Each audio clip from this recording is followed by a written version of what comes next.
Hello and welcome to another episode of On Screen. I'm your host Dylan Wright, and I'm here to take you on a journey through film and television.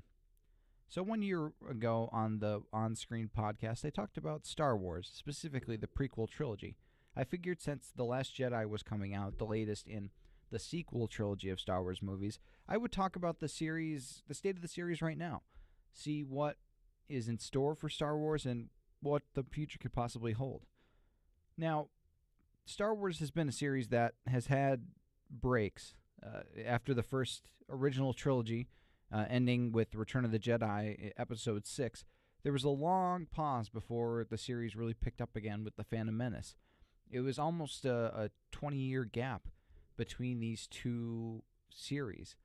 And then Revenge of the Sith ended in the early 2000s, and there was another long gap until The Force Awakens was released. And now the series is back to full steam. It's coming out with the sequel trilogy, which is The Force Awakens, The Last Jedi, which is coming out in December, and then the unnamed 9th episode. But there's also what's called the anthology series that's happening, where Rogue One came out last year in 2016. A Han Solo movie is coming out in 2018. And then rumors are that there's going to be a Boba Fett movie or possibly an Obi-Wan Kenobi movie in 2020, I believe. So the series has really picked up steam as of late.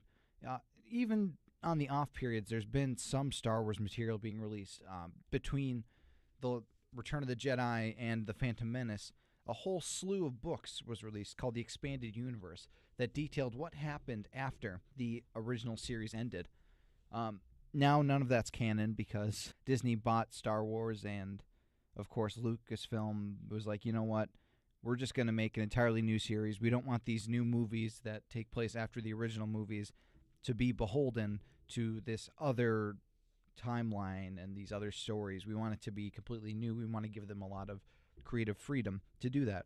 So there's a whole section of books at the library and at the bookstore that are absolutely meaningless in the story of Star Wars anymore. But there's also been some television series, like for instance Star Wars The Clone Wars and Star Wars Clone Wars, one of which was an animated, like a fully 2D animated series from Cartoon Network created by Genndy Tartakovsky, who also did Samurai Jack, among other amazing cartoons for the network. But there was also The Clone Wars, which was computer generated, that went for a pretty long time until it was canceled to make way for Star Wars Rebels, which takes place between Episode 3 and Episode 4, when the Empire's really starting to take off and the Rebel Alliance begins to fight back. Both of these series, and also Clone Wars, are really quality stuff. It follows sometimes characters that you don't normally get to see too much of within the actual series itself.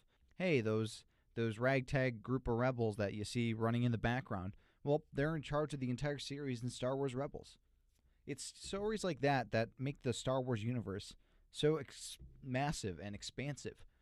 You get to see all these background characters, and they each have a name and a story. And that's what I think is really rich about the universe. You have the main characters, absolutely. You have Luke Skywalker, you have Anakin, you have Obi-Wan. But you also have these characters that are designed really well, and then they also have their own stories. Sure, sometimes you have to read a book to find it out, or you have to watch an episode of a show, but it's really cool. If you want to delve deep into the universe, you absolutely can. If you want to just casually watch the movies, it's fun enough that you can do that as well. And there's not many series that can pull that off, have that level of detail, but also be enjoyable to a casual fan. And I think Star Wars does that really well. And especially with the sequel trilogy, with The Force Awakens, we're introduced to these entirely new characters. And you care about them from the get-go. It's a series that is like, wow, I can't believe that this person is this cool. Like, how have we not covered them before? And with the anthology series, we get to focus on characters that aren't necessarily the forefront of each of these movies, but they get their own tale. They get their own chance to shine. For instance, the Rogue One team, this team of rebels that stole the plans to the Death Star that you only see in the opening crawl of Episode 4, that the Death Star planes have been stolen by this group of rebels. You get to see who these rebels are and what they do. and how they stole the plans. Is their characterization a little off? Absolutely. I don't think you get enough of who these people are, but some say that that's the point, that they're just these nameless rebel grunts. There should have been a little more characterization in Rogue One, so that was a bit of a failing on that part. But for the most part, these most recent movies have been really enjoyable. Even Rogue One, with its character flaws, has some of the most amazing Star Wars action I've ever seen in any Star Wars movie. The entire third act of that movie is just simply amazing. The dogfights with the X-Wings and the TIE fighters, the cinematography of that is just breathtaking and mind-blowing. And then, of course, that infamous Darth Vader scene at the end of that movie. My jaw dropped when I saw that in theaters. It was just, I was blown away. It was one of the greatest experiences of my life. But I honestly think that The Force Awakens was a little better because you cared about the characters. You cared about Finn. You cared about Rey. You cared about Poe. You cared about these new characters that you knew nothing about going into this movie. And you learned to love them. And I'm really excited to see where their journeys go in The Last Jedi. There's hints that Rey might be turning to the dark side, and that would be a really cool plot to happen. But there's also hints that there might be a balance to the Force, where the characters aren't necessarily focused on light or dark, but balancing out those two forces. And I think that's a really interesting thing with the philosophy of Star Wars, because you're thinking good and evil, light and dark. That's what you grew up thinking. And then to throw a wrench in the works and be like, well, maybe too much of any of these things is a bad thing. That's a really interesting take to go on. And I think that if the series decides to go this route, that'll be a really interesting thing to do, and it'll turn the whole narrative upside down on its head. Because looking back at the prequel trilogy, they called Anakin Skywalker the Chosen One, who was supposed to bring balance to the Force. Now, you're thinking, because you grew up where like, oh, the Jedi are good and the Sith are evil. You're thinking, oh, well, he's going to get rid of the Sith so that only the light side remains. But if you think about it, Anakin ended up balancing out the light and the dark. He basically massacred all of the Jedi and was able to balance, in a way, the Force, because there was only him and Darth Sidious on the dark side, and then Obi-Wan and Luke on the other side, but then only Luke and Yoda on the other side.